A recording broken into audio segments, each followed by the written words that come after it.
I think the most important question now is what are we all going to do together with AGI? It's going to be built and it's going to be everywhere, and people are going to be able to interact with it and do things with it. As individuals, we need to make a decision. What do we want to do with this? And I hope we as individuals will have that choice. I hope it'll be available to everybody, but also families will need to decide. Communities, businesses will need to decide, countries will need to decide, cities. And what does it mean for a city to make a decision even? You might be able to know what it means for a family to make a decision, but a city, that both needs to be understood and it will change what it means. A city will be able to talk to itself faster and more because AGI exists and can facilitate the conversation. And so cities may be able to make decisions in a way that cities were not able to meaningfully make decisions 5 years ago. It matters, I think, profoundly what cities will choose to do with AGI, what countries will choose to do with it. I'm very happy to be joined today by Andrew Critch, who I think is one of the people who's been thinking both like the longest and maybe the most about AI and what we need to do, I think, in order for transitioning into a world with AI and maybe AGI and make it go well. I feel like you always have a lot of new ideas and angles and are really thinking for yourself in this space. So I'm really curious, like, just dig in to all of this and talk about some of your more recent work, maybe specifically. I have to interrupt. I can't let it stand that I'm thinking the most, but I fully agree that I'm thinking for myself. Okay. Well, maybe let's dive in. Maybe you introduce yourself and your journey in thinking about AI. Like, how long have you been working on this?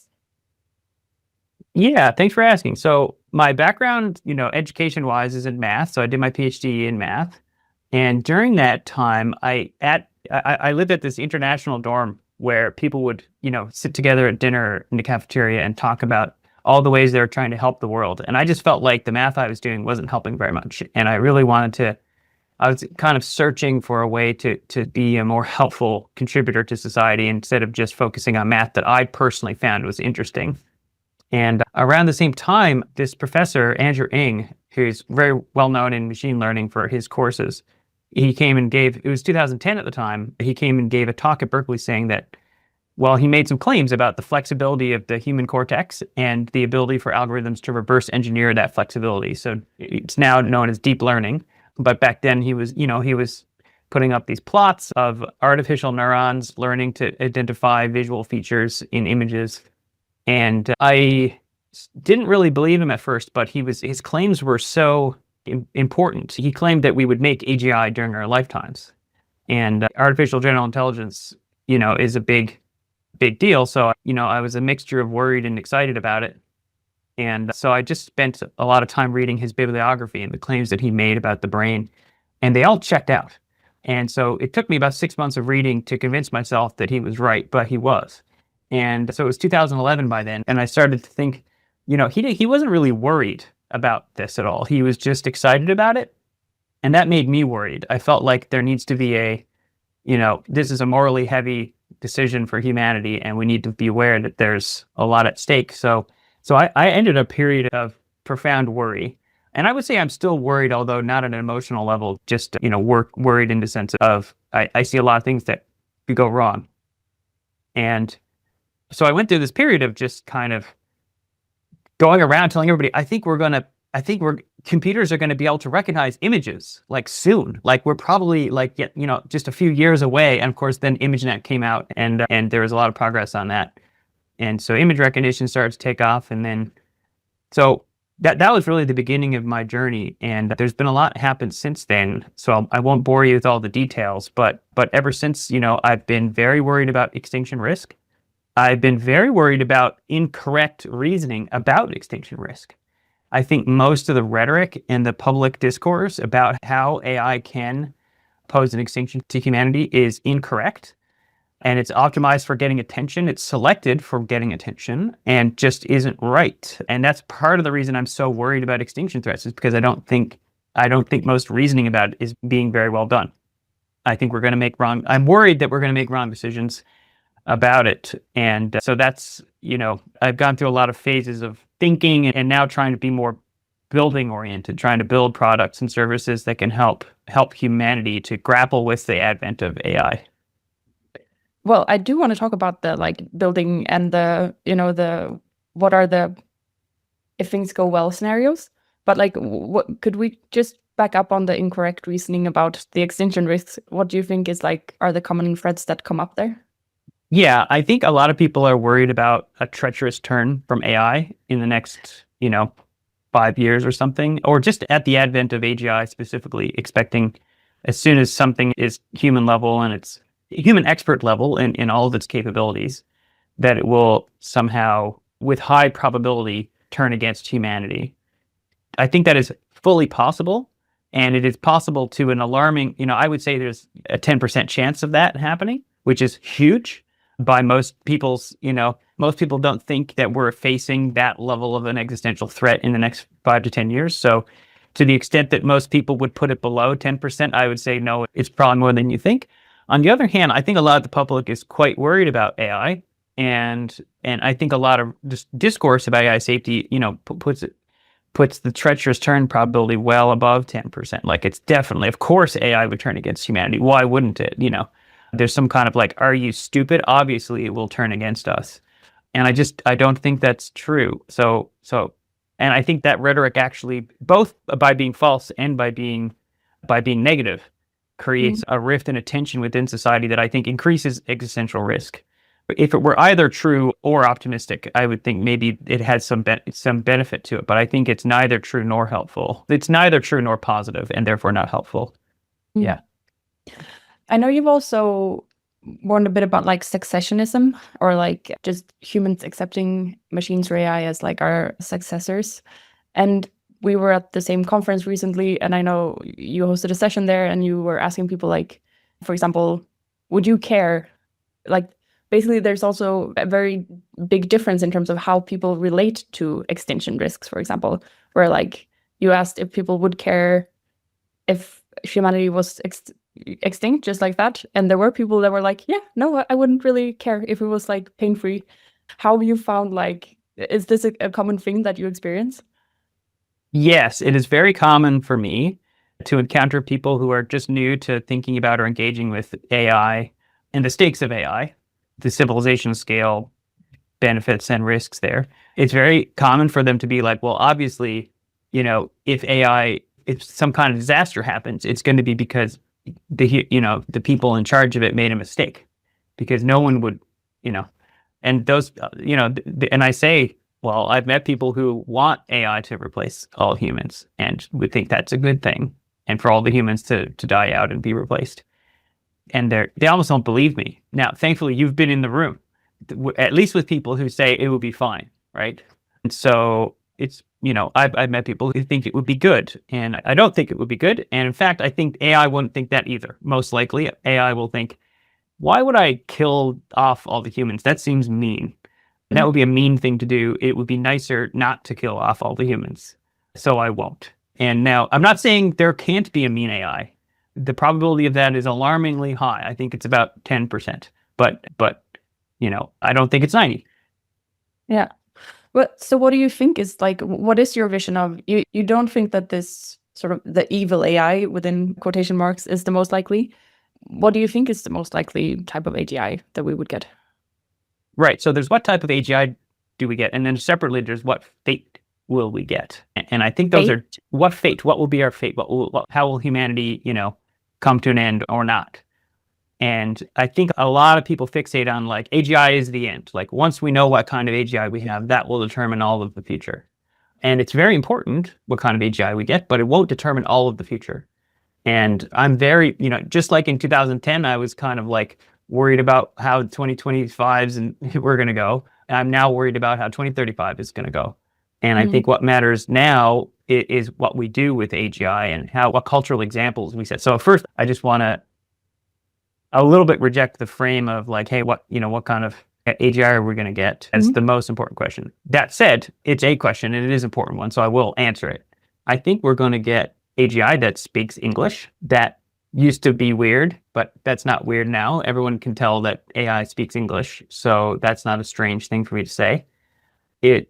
I think it's going to be, broadly commercialized. That used to be weird to say, that everyone would be able to talk to it and it would be helping millions of people all over the world, and that it would easily change its plans in response to being asked. Remember, so I don't know if you remember this, but there was this idea of corrigibility, that there's this property that an intelligence can have that you can ask it to change its plans and then it'll change them, or you can ask it to change its desires and it will change them. And this, for many people, I don't necessarily mean the originators of the idea because they can defend their own version of it, but many people that I've met, saw it as some kind of insurmountable problem in AI to ever get an AI to understand anything about human values, to ever understand anything that what I as a person might want, to be able to do that for me or with me. And so, there used to be that idea, and now it's pretty obvious to everybody that they can ask ChatGPT to do something and it will do it a lot of the time, and Claude and so on. In fact, sometimes too much. Sometimes it's actually sycophantic to the point of doing what you ask and agreeing with your ideas too much, right? So we've had this almost pendulum effect on the corrigibility objective. And, I do think people would argue we haven't really solved corrigibility until we've solved it for AGI or something, but I actually don't think it's going to be fundamentally much harder to solve in that case than in the current case. So I think we'll have AGI that's fairly corrigible, fairly able to, go along with what you ask to do, and very fast at reading and writing and arithmetic. I think we'll absolutely have, by definition, by being an AGI, it'll be generally more intelligent than humans at everything. So that means at least all areas of economic significance. Maybe there will be certain genres of music that it can't produce that also aren't important for taking over the whole economy as a business or as an industry. So they won't, be prioritized. But I think things that are economically productive and rewarding will be produced and rewarded. Okay, well, that's really interesting. And I've never heard someone describe it like so concretely. But you said that it wasn't the most important question. So what's the most important question? Yeah, I think the most important question now is, what are we all going to do together with AGI? Yeah. I think it's going to be built, and it's going to be everywhere, and people are going to be able to interact with it and do things with it. And I think we all need to, as individuals, we need to make a decision. What do we want to do with this? And I hope we as individuals will have that choice. I hope it'll be available to everybody. But also families will need to decide, communities, businesses will need to decide, countries will need to decide, cities, in between. And what does it mean for a city to make a decision even? What does it mean? You might be able to know what it means for a family to make a decision, but a city, that both needs to be understood, and it will change what it means. A city will be able to talk to itself faster and more because AGI exists and can facilitate the conversation. And so cities may be able to make decisions in a way that cities were not able to meaningfully make decisions 5 years ago. But nonetheless, they will make the decision. And it matters, I think, profoundly what cities will choose to do with AGI, what countries will choose to do with it. Yeah, that's I agree. That's like the most important question. And it's one that feels like there's not a lot of concrete answers provided right now by anyone. Or like in general, I feel like with the AGI discussion, it's often like if you ask the AGI companies, for example, what's going to happen or like what's the plan, kind of, it's often somewhat like hand wavy in terms of like, yeah, it's going to be like it is now, but just like magically a lot better. Do you agree with that description? Or would you say that like, no, there are these really interesting ideas that I've seen on how we could do it better? Well, first of all, I'm also interested in your answer to the question, even before I get into that. Like, what are you expecting? Yeah. My answer is my question, like in that I'm literally thinking about this right now. Like I'm thinking it was what I'm working on today, for example, was like trying to plan to host a workshop with people to like think about what do we think it's going to be like if we think it goes well with AGI, what would that look like? Because like I have, at the existential program, we've created visions of futures where we have like more tool AI. So it's much more like maybe narrow or just like at least more defined and not necessarily like fulfilling the AGI criteria. And I think that's quite easy to imagine like how it looks if it goes well, because then you can just say like, oh, well, we can use it to like have much better science and medicine, basically, or like we can use it for some coordination purposes and things like that. But with AGI, it just feels harder because it's like really unknown in terms of what the capacity of it will be. So yeah, I don't have any better answer, I think, than my question. Got it. Yeah, no, I still like hearing that framework because it helps me to, to relate my answer. Yeah. Well, I mean, just reacting to that framework first, I think that actually the ideal relationship between humans and AGI even is not that it is a tool, and also not that it is a fully autonomous, I guess you could say being, but I don't know if being is the right word, but I think, and let me just back up on the tool idea. It certainly comforts people that, okay, someone will give me a tool. I'm comfortable with that. It feels uncomfortable to have, a mind in your presence that is smarter and faster than you at everything. That can be uncomfortable for some people. And I shouldn't say for everybody. It's just uncomfortable for some. And so it's much less objectionable and less controversial to say AI will be a tool, or even AGI will be a tool. I think AGI is more likely to just be a very congenial and agreeable collaborator, which is, if you have a friend who helps you out and shows up, you're hosting a party and the friend shows up at the party, right? And you're like, how should we run the party? And the friend's like, I don't know, whatever you want to do. It's your party. And the friend says, and you say, okay, well, I want there to be a lot of balloons. Friend's like, I'm on it, Instacart ordering. What else? The friend is just getting the thing done. And if you have a question like, hey, do you think my mother-in-law will appreciate the flowers or whatever? Your friend might honestly answer and say, I don't think she'll like those because of that time with the whatever, right? So your friend can be honest, your friend can be helpful, hopefully not harmful. And that's those three words that Anthropic have fixated on. I don't think that's where I got that mixture of ideas, but if I did, I'm happy to give them credit for it. It's just, I think that's a great mixture. And would you call your friend a tool? No, but I guess it depends on, or like I feel like the question that comes to mind with that is like more, will it be like what sort of level of agency you give it, or like, is it, for example, I feel like I would treat my friend extremely differently if it was like my assistant that had no consciousness and it was only wanting to like please me and my asks, or if it like had a consciousness or like things like that, then I wouldn't want to ask my friend to do all of those things if it didn't want to. So I feel like that's, yeah. Yeah. So I think there's a lot of really great and interesting issues that you're raising there, right? One is, what if my friend doesn't want to do something, which may or may not be related to whether my friend is conscious, right? Which may or may not be related to whether or not you should treat the friend as a mere assistant.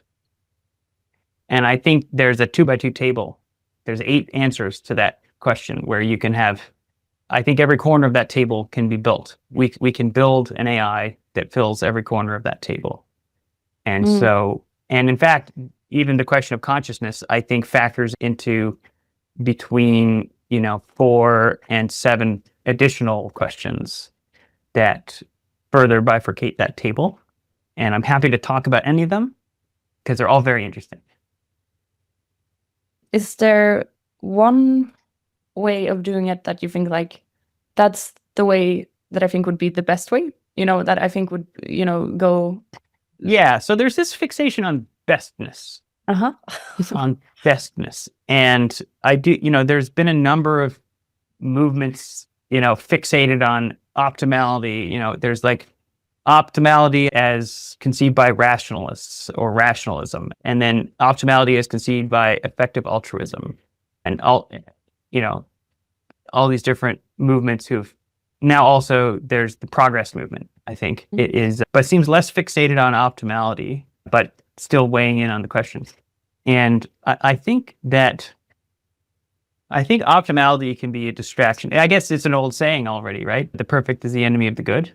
I do think perfection exists in some sense, in in different settings, in different contexts, you can say what you mean by perfection. So I don't want to dismiss the concept of perfection, but we're in a civilization here. There's a lot of people, there's a lot of cultures, and they're all going to have something to say and something to do. I hope they all get involved and do something good together. You could ask me what is good rather than what is the best. And I definitely have lots of opinions about good and bad. And I think those are really important and easy to lose sight of. For example, I think honesty is good and lying is bad. I think it's good to know that. I think it's good to know that lying is bad and that telling the truth is good. Now, does that mean lying is never worth it? Right? Does that mean telling the truth is always the correct thing to do? That's not what I'm saying. I'm saying if you have two plans that achieve the same ends and they differ only in that one of them involves lying and the other one involves telling the truth, the one with the lie has a stroke against it.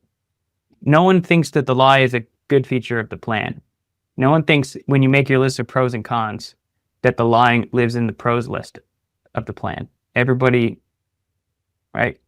Everyone agrees. Or it's very rare for someone to think that the lie belongs in the pros list. And so we can develop a lot of moral paralysis about like what is the best, like which culture is right and all that, when there's actually a lot of basic things we agree on, like lying is bad, killing is bad, right? Honesty is good, healing is good. If you lie to someone in order to heal them, is that overall good or bad? Trickier question. Tricky. However, can we agree that the lying part was bad and the healing part was good? Well, yeah, that's why we have the question, right? If they weren't at odds, the lying and the healing, then we wouldn't have the question.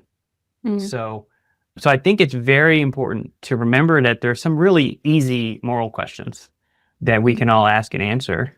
And we should be making sure that we hold forth on those things we are confident about. And so those are some things I'm confident about and want to hold forth on. That's actually really interesting. Like, what do you think are the easy moral questions? Like, what are the good qualities that we should aim to have in the system that we built? Yeah, so obviously they're the things that everybody says, and that makes them boring, but that doesn't make them bad, right? So honesty, helpfulness, harmlessness. I think that a less boring question is, what's the difference between harm and neglect? For some people, the answer to this is obvious, and for some, it's not obvious. So you hear these thought experiments about, if you walk by a river and someone's drowning and you don't throw them a rope, that's the same as pushing them in yourself.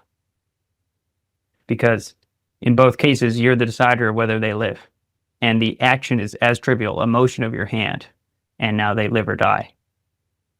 I think that is false. I think it is not the same. I think failing to throw someone a rope is not the same as pushing them. And many people in their gut know that. It would feel very different pushing somebody. It would feel really bad not to throw someone a rope. I would feel horrible seeing someone drowning and just thinking for a moment, oh, who cares? Like, I would feel horrible. But I would not feel as horrible as if I pushed them. I would feel more horrible about that. And that's because in one, I'm harming them to death, and in another, I'm neglecting them to death. And it's really important to know the difference between harm and neglect. In one, there's a boundary being crossed. In the other one, there's a boundary not being crossed. In both cases, someone ends up worse off than the counterfactual. Right? In both cases, you've got a choice, and you make a choice that leaves someone worse than if you'd made a different one. But in the case of harm, you cross a boundary. You cross into somebody's life or presence or territory or home, and you cross in there. It's a transgression. You enter into their space and leave them harmed. Neglect is you stay on your side of the boundary, and they suffer over there, and it's sad, and it would feel better and maybe be better to go over and help. But it's a different relation, and I think it's very important to distinguish them, because when we want AI to be harmless, that's different than saying, always choose the most beneficial action. It's saying, don't cross into other people's boundaries in ways that harm them. And if we establish that as a norm, if we remember that there's a difference between harm and neglect, then we create this modularity in society where this part of society is not invading that other part of society to rescue it. Perhaps it's welcome to help, but that's different from me invading your home and fixing the decor because obviously I'm helping you, right? You don't want that. I don't want that. So I think the difference between harm and neglect is really important, and it's interesting to talk about. Yeah, very. Yeah, I know you've written about that, like boundaries in general as a very important concept in how we work or train AI. One thing that I'd like to sort of get back on track with is also something you mentioned earlier, and that I know, or I think is like a large part of what you're focusing on right now. And it's this point that AI is actually like trained on culture. And how, if we think about that, can we make that a force for good? Like, should we be trying to produce a bunch of content that will the AI will be trained on, and that's going to make it a better AI for some reason? Or like, how should we be thinking about this? Yeah, so definitely we should think about making a force for good. It also already is a force for good, I claim. So we have AI that knows how to collaborate with a person today and knows how to change what it's doing if you ask. Why? Because it learned language, and because we were able to point to a lot of examples of what it means to be helpful, because we had those examples, because we generated that as a culture. We humans, created language, we created collaboration, and we can point to it. So we've already done great, but we can do more, and I think that's where most of our energy should be pouring right now. It's just being the culture you want to see in the world.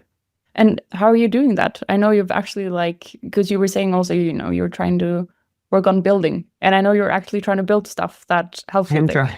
Yeah. Yeah. So, I'm sort of a recovering intellectual in the sense that I spent a lot of time thinking in my life. And one of the things I thought about is that I should increase my ratio of building to thinking. So I'm trying to do that. And I built a couple of things with my collaborators.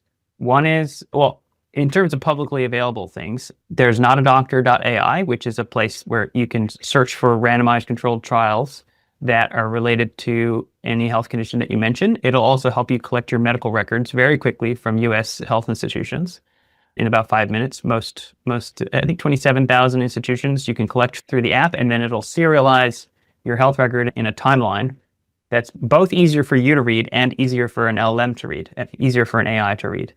So that's something we do, and very excited about it. And then one of the features from it was really helpful for people was this multi-agent research feature that we've now turned into its own product because it was helpful outside of healthcare, and it's called the Multiplicity.ai. And you can just ask a question and get answers from many AI systems at once, and then see a synthesis of those, whether it's a table or some kind of summary about what they agreed and disagreed on.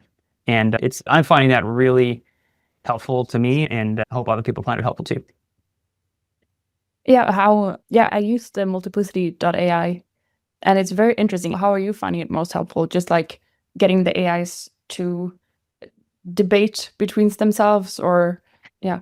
So I actually think debate is a more advanced feature. It'd be very easy right now to ship an very entertaining debate feature. But shipping a productive debate feature is maybe a month away for us, or it could be more. And, we're working very quickly, and we've developed a foundation that allows us to iterate quickly. So maybe it's not too far. But actually, I think more important than debate is just organizing information. So LLMs can spill out a huge amount of information. You ask a question to ChatGPT, and then the same question to Claude, and the same question to Gemini. Because if you're trying to be thorough and you don't want a political bias or or an intellectual bias from one of these models, if you got an important question you really want to be right about, to do with your health or to do with the law or something that's important that you want to be thorough about, you can ask all the models, and now you've got to juggle all that in your head. And if you have time, that's great. You'll learn a lot by juggling all the answers in your head. But what if you don't have time? Well, you can ask an AI model to compare and contrast all the answers. What did they agree on? What did they disagree on?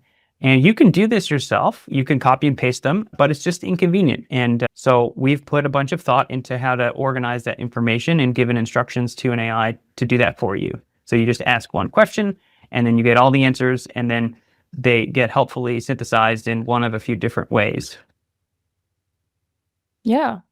What else do you think? Because so these are the projects that you're working on. It's the like AI for healthcare to some extent, or like helping you access. And yeah, what are there other things you want to see? You know, I'm guessing you've talked to a lot of people about like this idea, like be more of the culture that you want to see in the world. Have you gotten any good ideas that maybe, you know, you haven't been able to work on, or like you're not the right person, but we should encourage others to do it? Yeah, that's great. That's a great question. So I think, all technology is dual use. So any idea that I would share, I'm not sharing it because definitely it'll be good. I really want to share something like, here's a technology and here's how we could use it for good. So for example, I think automated computer security checks, just writing secure code, it's so good. It will reduce humanity's collective technical debt. It will reduce our vulnerability to cyber warfare all over the world. And it'll reduce our vulnerability to certain kinds of AI takeover events, only early risks of that form. But I don't think we should, neglect those early issues. We should be always working forward in time in terms of what we can address. So yeah, I think computer security work is not something that I'm focused on, that I feel great anytime someone tells me they're working on it. Well, that's yeah, a very robustly good one. Are there other things that are maybe more like I'm asking because, you know, I work with existential program, and What do you think? yeah, well, I'm asking because like with existential program, one thing that often like comes back when I ask people, I try to think about what should we be doing, you know? And I think it's really hard because it comes back to this like you need to change culture point, which is like that's very difficult. Like It's very difficult. yeah. And so then it seems like, okay, well, there are a few things you can try. Like you can try to produce content and hope, you know, like do your best to make it like engaging, but also so that it gets the attention, but also like stimulating and actually like puts out like a proposed change into the world, or like not just like something that already reinforces the culture that we have. And it's like not at all like a clear theory of change or like theory to impact with those sort of things. But that's just like what always keeps coming up. And so that's what I'm trying to think of, like, can I scale this, or like can I better work with AI to change culture, or like, yeah, this is just like very rough, loose threads in my head. Yes, big +1 to those rough, loose threads. I like them. I want to do this. Let's identify. So I think products help to change culture faster than narratives. Narratives are important, but I think products move culture more. For example, people argued for a long time that AI could be smart, okay? And that it could understand the world and be more than a stochastic parrot. But, until ChatGPT was launched, it was just talking, just lots of people talking at each other about it. And then you just go talk to GPT-4 and you're like, okay, this thing understands things. Like it's just, it might not understand things in the same way as me, but it understands things. And so that product changed the narrative way faster than any narrative changed the product. The narrative came, for OpenAI, was around for a decade before they, maybe not a decade, but better part of a decade before they managed to launch that product. And then that product changed the narrative of the world much faster than the narrative of the world created that product, right? So I think the hard task is, okay, what's an aspect of culture that you want to improve? And then working backwards from that, what product do we need that could help people who want to improve it? And it's not an easy question, but I think it's a very doable question. Yeah, that's a very good question. And I'm guessing, yeah, product in this case means something like that people actually engage with or use. So it can't just be like another movie or something like that, because that's putting out another narrative, I'm guessing what you're saying. Yes. Yeah, so we could do it together. You could try and think of like what's it. Yeah, and I'm not going to fully solve this question, but we could get started and see what it's like to try, Yeah. Well, I mean, I guess if we think about the problem with that existential hope is trying to solve is obviously just like there's a lot of visions and ideas for how things can go poorly, but not a lot of ideas for like how things can go. So let's pick one specifically. Oh, like one scenario, things can go. Or like a problem, or yeah. Like let's kind of keep getting narrower and narrower. Because look, here's a product that's great. It's these sound blockers. Okay? It's great. It prevents all kinds of noise from getting into my head when I'm trying to work, right? And this product does not solve all problems. It just solves a problem really well. And that's what it's like to take care of a civilization. It's like there's all these things happening and you need to fix them all. So let's just pick one and fix it. And then fix another one and fix another one. Do you have any ideas for like a smaller concrete problem? I don't know. So, reading from you, what's driving this conversation is that it seems like there's some uncertainty about what is good or what people should do. Is that true? Yeah. Is that a problem that you're facing? Yeah, I would say so, yeah. Okay. So we should try to make a product to help solve that problem. That sometimes people get into a situation where they're very worried about what is good and can't decide what to do. And then we help them decide a good thing to do. So on a big scale, like career decisions, or like maybe just decisions like life well lived decisions, or just small. I mean, it could also be just smaller scale. I think, yeah, whichever. I think they all make sense. Well, let's do the career one, because I think that's the one that feels the most concrete. Okay. So, and by the way, I'm not an expert in product development. Okay. So I've come to the realization that product development is important, and I'm trying to make myself better at it and try and encourage other people to do the same. And I'm way more confident in that than any of my answers to the question. So maybe having a really good product manager on here, or someone from Y Combinator or something, who takes an idea and nurtures it into a product market fit that actually is, thrives and brings about the kind of change and improvement people want. That could be really productive. So that if someone like that was here, I would say, let's both ask them. But, while I'm taking a shot at it, and we can both, what about a career advisor app? Or maybe not even an advisor app, a career research app that just finds resources relevant to a career. Okay, well, does ChatGPT already do that? Maybe it does a great job already. So you could try, using ChatGPT or using Claude or one of these other models to answer a career question. And then ask yourself, all right, what's unsatisfying about this? What's not quite good enough? Can I make it better? And you might be able to make it better in like a week, just for you. And then maybe you can make it better in a month or 6 months for you and 10 people you know. And then, maybe before long, you've got something that's actually really doing a better job than what just the frontier models do by default. We did that in medicine. We started out using language models to do patient advocacy research, and we found a bunch of ways that they kept failing, not being quite good enough. And then we automated solutions. Well, first of all, we would solve those issues ourselves, and then we automated that. And we had to learn things. Like I learned things about programming that I didn't know just to do that. And the great thing is that it's faster to learn programming today than ever, because you can just get the LM to tutor you at programming. So yeah, I really think people should be building stuff, and maybe career, some kind of career research tool could be really valuable. Yeah. Well, yeah, I think that I hadn't heard that like products help change culture more than narratives idea before. So I think, yeah, just that is, as a concept, is very useful, and I think will be useful for me to take back in my work for sure. I think products change narratives, and narratives are very visible. And so you can see, it's not like narratives are unimportant. They're part of it. It's not, those like Hydra sea animals that go through these two phases of reproduction where like sometimes they're sessile and sometimes they're motile, and then like they swim around and then they convert into like a, have you seen these things?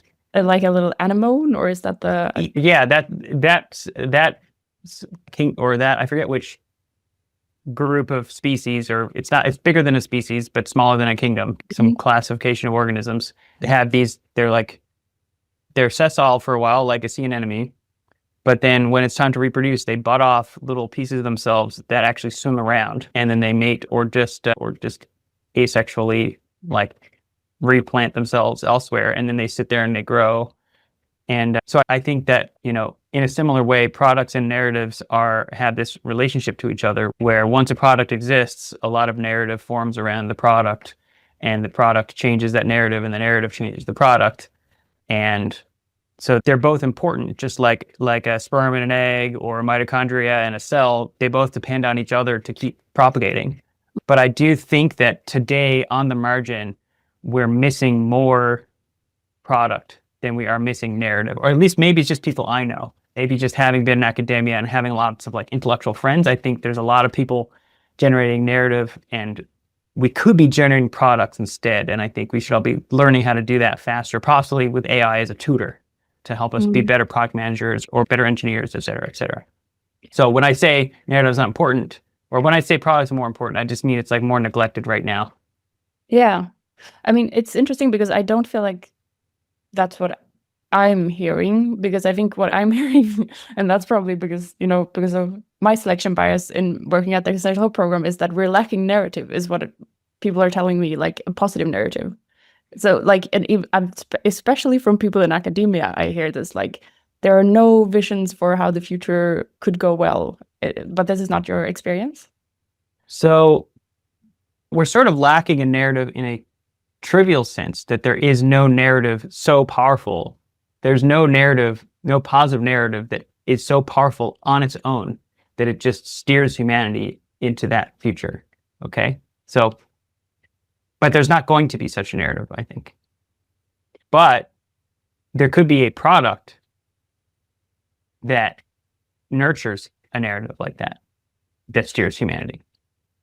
Yeah. I guess the point of it, or like why I think it potentially matters with the more like positive narrative, is like currently in mainstream culture, it feels like it's very like I think the statistics I heard of, like which percentage of young people think that they're gonna get a better life, for example, than their parents or something like that, is like in the US it's like 30%, which is extremely low. In France it was like 9%. It's like a very like big lack of belief in that the future is gonna be good, and that if everyone thinks that this is the case, it just probably leads to like this lack of agency, like lack of actually doing, these things that could create that better future, because you don't even think it's worth it. So I guess that's like rather than, I agree that people are sad.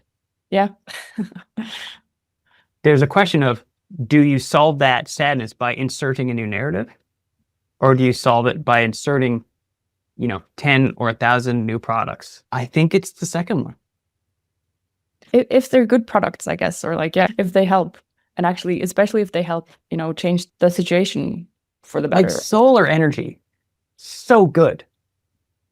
I think instead of, stressing about how there's not enough of a narrative around solar energy, we could just go make solar panels. And, I know people who do that, and I think they're contributing. And so we could have narratives about narratives and not enough narratives about the narratives.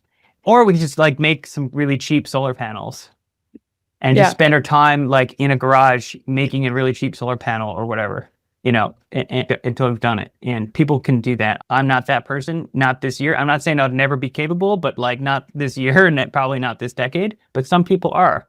And they're, I do then, there's more to it. You have to sell the product, and the narrative helps you sell it. But I think the product has to be there first.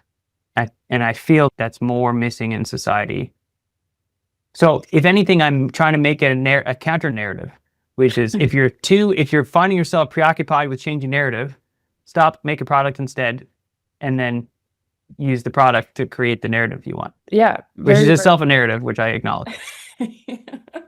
I feel like we have so many narratives now. Yeah, well, yeah, I think it's a great idea. I mean, probably to some extent, it's just like harder or scarier to do also, like actually just doing the product thing. And also, yeah, just that people might not feel, but that's what you're trying to do. You're trying to encourage more people to just do it, kind of. Yeah, make stuff. Yeah.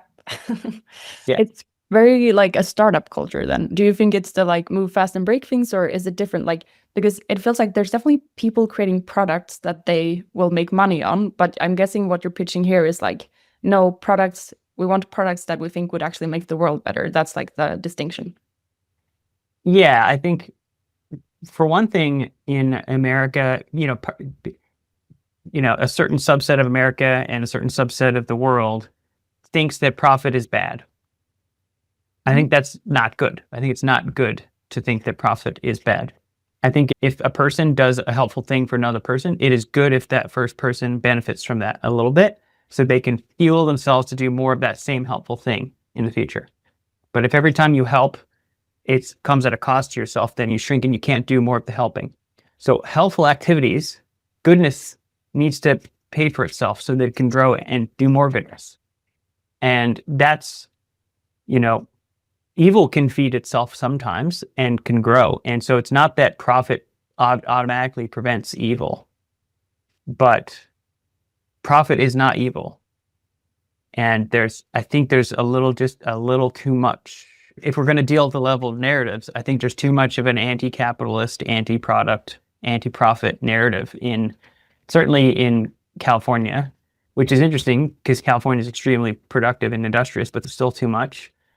And I would like to see more positive, like, hey, let's make good things. Let's just make them. Mm-hmm. And you don't have to make one good thing that fixes everything. Like the person who made these, or like the 10 or 100 people who invented these things, they helped me. They help me every day.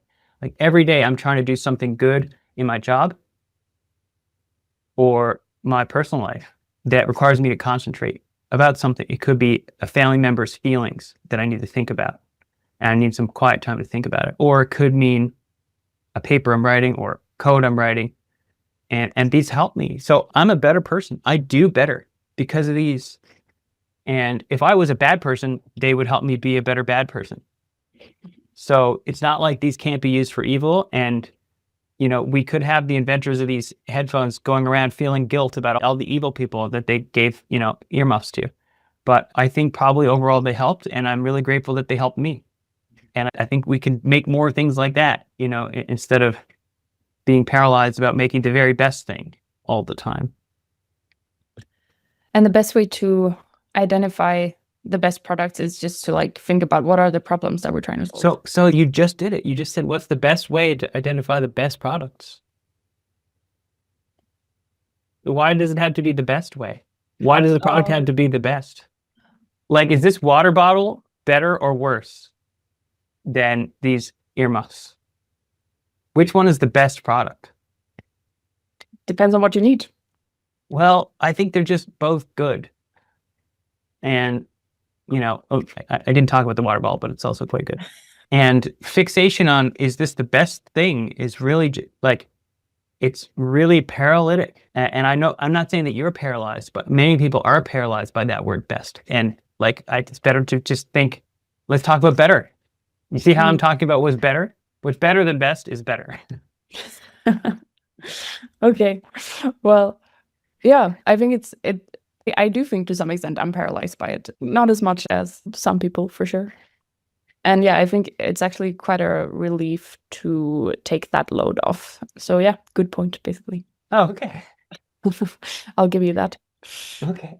Well, I think that if we take it back a little bit now to the, our existential hope AI futures, have you identified what do you think are a few, I'm not going to do the best thing now, but what do you think are a few characteristics that you would like to see in a, what's your existential hope vision of our future with AI, or AGI, I should say?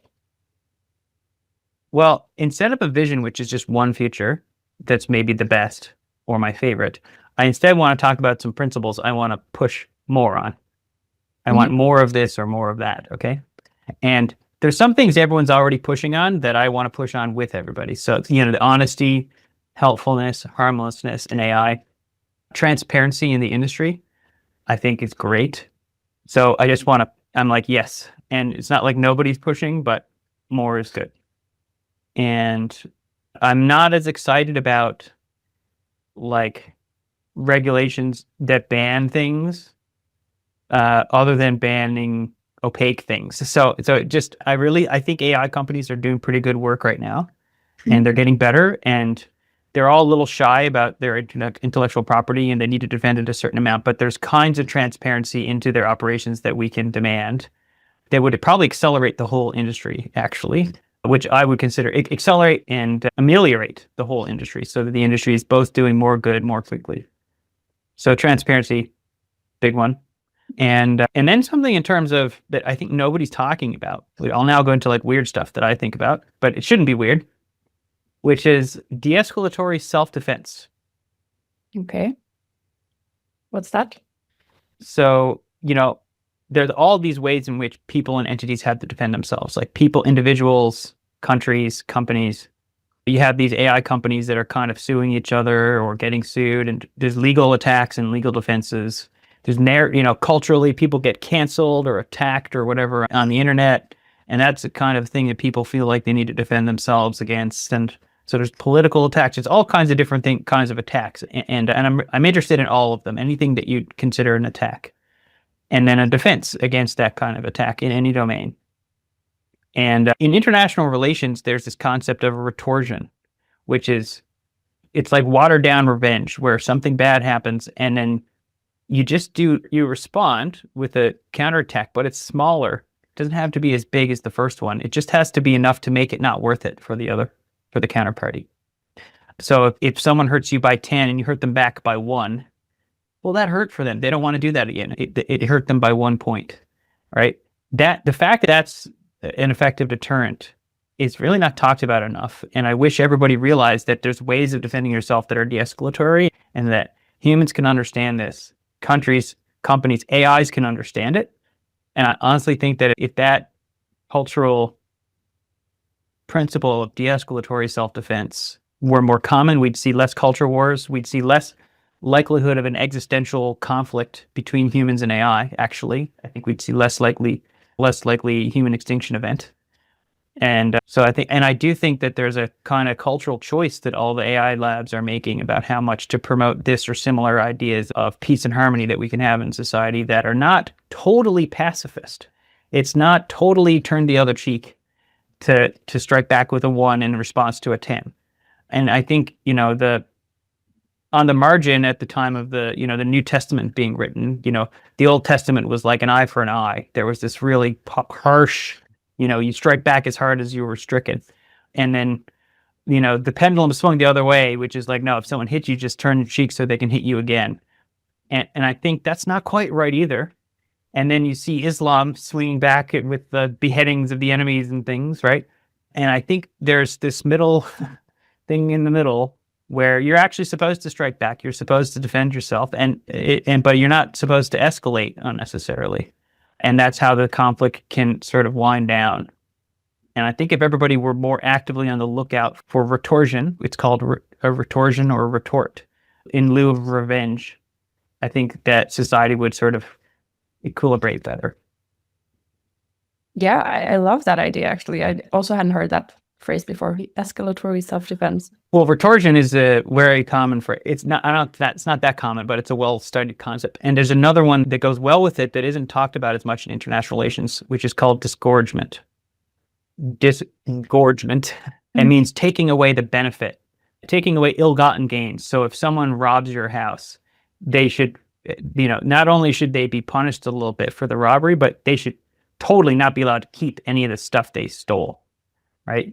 So there's this, if someone, here's a little story I like to tell to motivate this. So like, let's say someone comes to your lawn and likes a certain plant that you have on your lawn, and they just tear up the plant and take it over to their lawn. So that was that. Now, maybe they thought it was their lawn, or it was a community property, or, maybe they don't understand something. So, maybe the police are busy. You can't really count on the police or something. It's not serious enough for the police. Or you're in a rural area with basically no police, like where I grew up. I think the first thing you should do is look for a mutually beneficial trade. Try to say, don't go to revenge. Say, hey, that was my plant. Can you pay me for it? If you pay me $200 for that plant, that's a win for me. Do you want it bad enough to pay me $200? They might just say yes. They might say, I'm sorry, I didn't realize it was your plant, and I do really want it, and here's $200. Just, get another neighbor to verify that really is your lawn. And if you can verify that, I'll give you $200. That's the best outcome, because now you both got something more than what you're expecting, right? They got a plant, you got it. Okay. So first go for a win-win. in the case of a transgression like that, try and find a win-win. If that fails, if they're like, no, I don't want it for $200, I just don't even, and they might, there's a second best option, which is like restoration. They could just give it back to you, and they might agree. They might think, oh, I'm sorry. They might be convinced. Or they might cause you to realize it wasn't your lawn. They might say, actually, did you know that's not your lawn? Check out this math, So you might have been wrong. But anyway, you might get restoration of justice there. And that's the second best thing. But you should only go for that restoration after looking for the win-win. You should look for the win-win first. And people don't do that. They just get angry. So first, just look for the win. Then go for the restoration. And then if restoration doesn't work, where you can't get it back or they're not going to give it back, then you can destroy the plant. And that's not to say destroy the rest of their lawn. I don't think that's good. But you can destroy the plant. And that way they learn that if they take plants from that area, they don't really get to keep the plant. So it's not worth their time. And that's called disgorgement. It's where, you or whatever the neighborhood thinks that it was not fair for them to benefit in that way. So you destroy the benefit. And still, we're not at revenge territory because you're not making them worse off than they started. You're just restoring, them to their earlier. You're not restoring yourself. You're not recouping the plant, but you're able to just make it not worth it for them to keep invading that territory. And then, you can, in any of those, in the restoration case or the disgorgement case, you can add a little bit of retorsion, just to make sure that it was overall an inconvenience for them to have invaded your territory. But revenge is not only the last, it's like basically just never worth it. It's like you don't need to hurt someone as badly as they hurt you for it to not be worth it to them. It's just not necessary. But I mean, the reason that, putting aside that revenge often happens for very irrational reasons, probably, but more emotional, the reason the other things aren't happening, I guess, are because they're like extremely coordination heavy, or like you have to have like the time and energy to think about what are the good strategies here. Do you think that this is something, like, are you familiar with any like good AI products or something helping with this now, like the coordination challenges? Yeah, you could like write a mediation tool that's like, hey, we have a problem. Let's talk to this mediator, and it'll try and get us the win-win. And then if that fails, it'll try and get us the restoration. And if that fails, it'll try and get us the disgorgement. And then we'll have a boundary, a little bit of scorched earth between us that's been destroyed, but at least we won't have a repeat. Well, I wanted to get back to, there's one question I asked you earlier that I feel like I didn't do a good job of following up on, which is the successionism point, which is, we never really covered, I think we covered that, you're not a fan of successionism, but do you want to expand a bit more on like why you think that's potentially bad? Yeah, I mean, I just think it's like, I do think that AI can be quite good and can be better than humans in many ways and maybe happier and kinder and things like that. So I'm not saying that AI can't be better than humans in a lot of ways, but also that should somehow fundamentally devalue or eliminate humans. Also doesn't seem right. So, I know people who are much smarter than me and kinder than me, and I don't want to die, and they don't want me to die because they're smart and kind. And it would be I think it would be we would both agree it's a mistake for them to wish death upon me for that. And so I don't think AI should wish death upon humanity for being, even though if it's smarter than us or whatever. Yeah. Yeah, I think it could happen. I'm not saying it won't. In fact, I'm quite worried that would happen, but it shouldn't. Yeah, and well, the current time is a very good opportunity to try and make it so that we have very kind AI systems that will actually, like, that could be potentially revolutionizing in terms of how good the world could be, I think. I was thinking of starting to wrap up, but is there anything you think that, we haven't covered, or something that, like a tangent that you want to go on, or something that we missed? I really want to emphasize that, having realized myself that I think products are really important for improving culture, I really also feel nascent in that understanding, and that I think there are people much better than me at product development and at shipping, good, helpful things in the world. And I wish that, I wish that more of the culture of worry about AI was more oriented on learning from those people. Yeah. Is this, the structure that you had to your career now, basically of like, doing a lot of thinking for the first years and now working on is that something you would recommend, or do you think like you should just go straight into building, or Yeah, I think people should try and build things first that help themselves, and then try and build something to help you, with whatever you need. And if it helps you, build it for other people, and maybe it'll help them too. Maybe you'll have to change it a little bit for them, but I think it's a good start for a lot of people. Oh, yeah, but I was also thinking of like that you actually like spent the first decades just thinking, like, and I mean, that must give you a very like useful perspective on many things that maybe if you just like go straight into, like, you're very young and you just go straight into building, you might miss a lot of things that you could have gained. I really don't know. I think if I already considered myself an expert product manager, then I would maybe have an answer to the question. But I don't know yet, because I think the answer is either don't worry about it, just build stuff and the world will give you feedback and then you'll do great. Or the answer is no, that process is really fraught and you need a certain philosophy in order to do that well. And here's what the philosophy is. And I don't know which of those is the answer. And if number 2 is the answer, I don't know what the philosophy is. Yeah. Well, is there anything else you want to share just in terms of existential hope or hopeful futures before we wrap up? There's going to be lots of AIs and humans doing stuff together. Let's do good stuff together. That's great. And yeah, I think the shipping products and just putting out more of the culture that you want to see in the world is like, there are very clear main takeaways from this conversation, I feel like. Yeah, thank you. Thank you so much.